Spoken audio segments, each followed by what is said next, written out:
Hey, this is Colby Colb. I'm sitting here with Mr. Les Brown. And see, Les, we've met each other several times, and every time I come around you, I learn something new, A, and B, I just get this energy, and I got to tell the world. First of all, thank you for taking a few minutes to talk to me, but right now, we're like in the worst recession in the history of America, and for particularly people of color, it's even worse.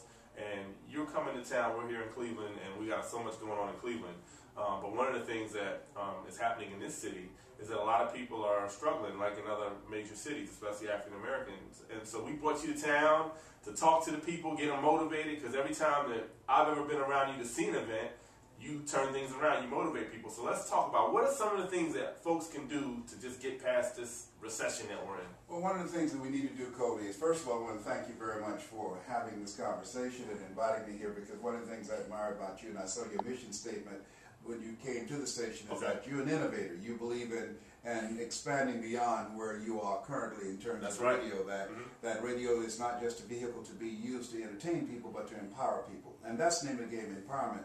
And one of the things we have to do is be mindful of our language, because my favorite book says death and life is in the tongue. Okay. And so when you say these are some tough times, that whatever you focus on the longest, it becomes the strongest. Okay. So these are incredible times. So I'm not claiming it. That's right, but it's incredible times because there are people being made that's making money. More millionaires are being produced now than ever before. Okay. So it's no shortage of money or opportunity. It's a shortage of mindset and skill set.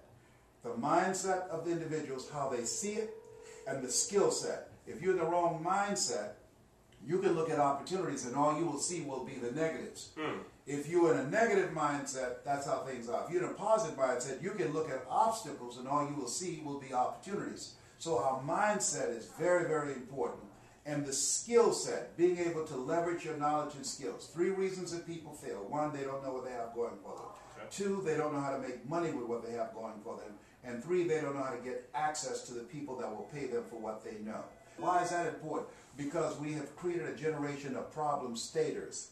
There's never been a statue erected to a critic.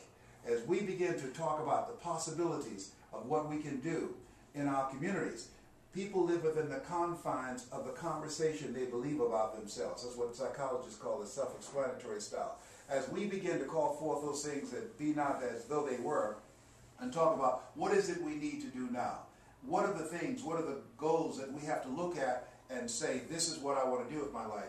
And then what is it I need to change about me? Why? Because in order to do something I've never done, I've got to become someone I've never been. So how do you change? Like that's great. What you're saying is wonderful. But if you've been around that your whole entire life, how do you snap out of it? That's the same way you did it and the same way I did it. It's a commitment. Okay. That when I was living in a negative lifestyle, that was a commitment.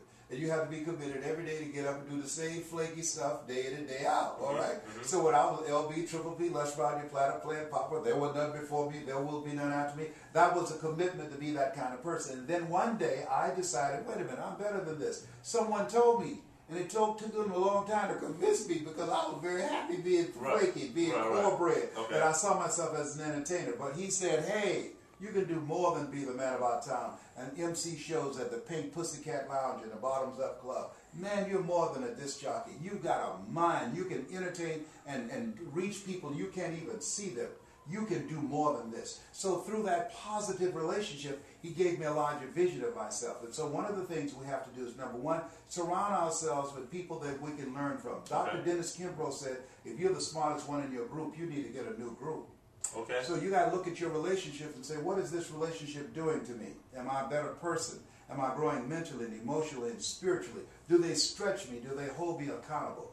That is key in order to get to the next level, upgrading your relationship. Okay. The other thing is making the commitment to do something different with your life. And I used to leave a nightclub, man, at 2 o'clock in the morning and say, where's the party? The after party and the after party. Right. And so, at a point, man, I said, wait a minute. I'm married. I got children. I'm behind on my bills and my dreams. No, I can't go no more. Right. I got to do something. Right. But something happened to me that changed my life dramatically. And that was? I called a guy named Steve Skilkin. I was living in Columbus, Ohio. I was on WVKL radio station. And I said, Steve, the Super Bowl is on. And I called that and left it on his answering service, so he didn't answer. His mother called back and said, Steve is at the office. So I called him. I said, Steve, come on over. The Super Bowl is on. He said, I can't come. I said, why? He said, I got to work.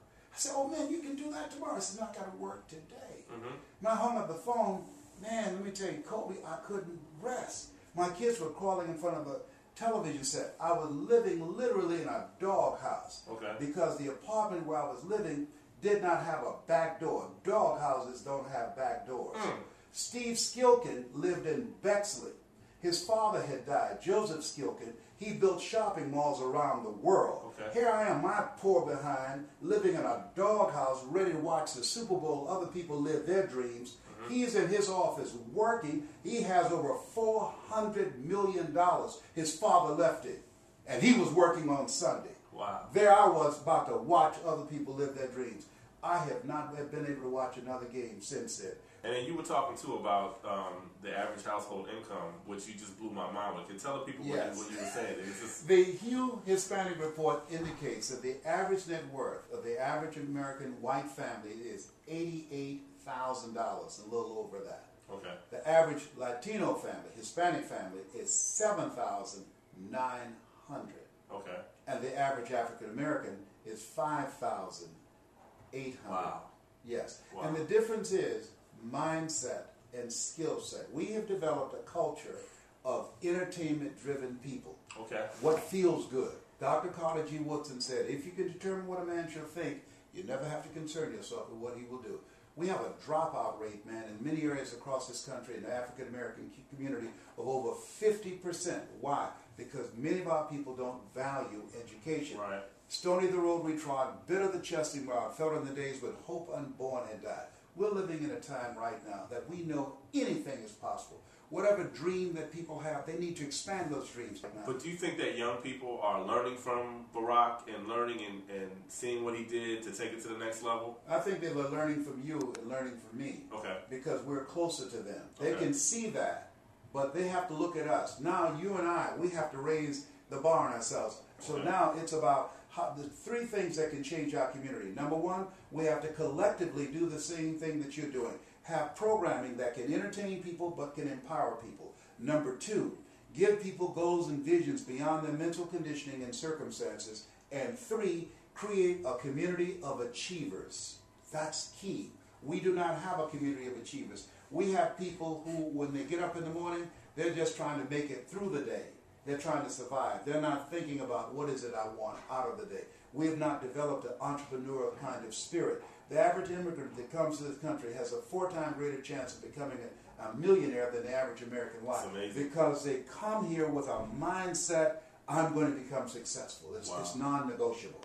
Wow. Well, we can create that. Thank you so much for taking the time. Do you have a website so people can go and get your stuff? They can go to lesbrown.com. lesbrown.com. Get the man's books. Come see him speak. You are one amazing human being, and we are blessed to be able to have you in our lives to even get this information. But one final thing I did want to say.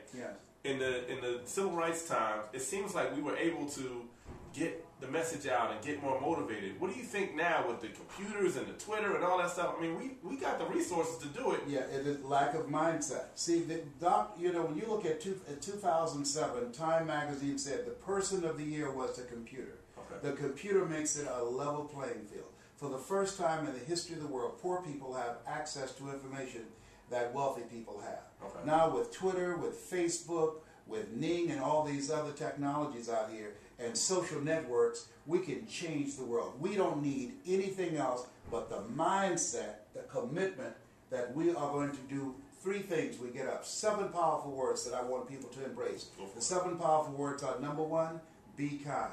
Be kind. Yeah, 94% of black men are killed by other black men. He dissed me. He disrespected me. That's my be kind. 2, do good. And 3, make things better. If we don't do anything, Colby, but get up in the morning, be kind, do good, make things better. If we live and let that become our mantra, we can turn our community around in less than 5 years. All right, lesbrown.com. Thank you for taking this time. One of the most amazing people you could ever meet. And make sure you do check him out. If he ever comes to your city, make sure you go see Les Brown. Thank you, sir. Thank you. And thank you.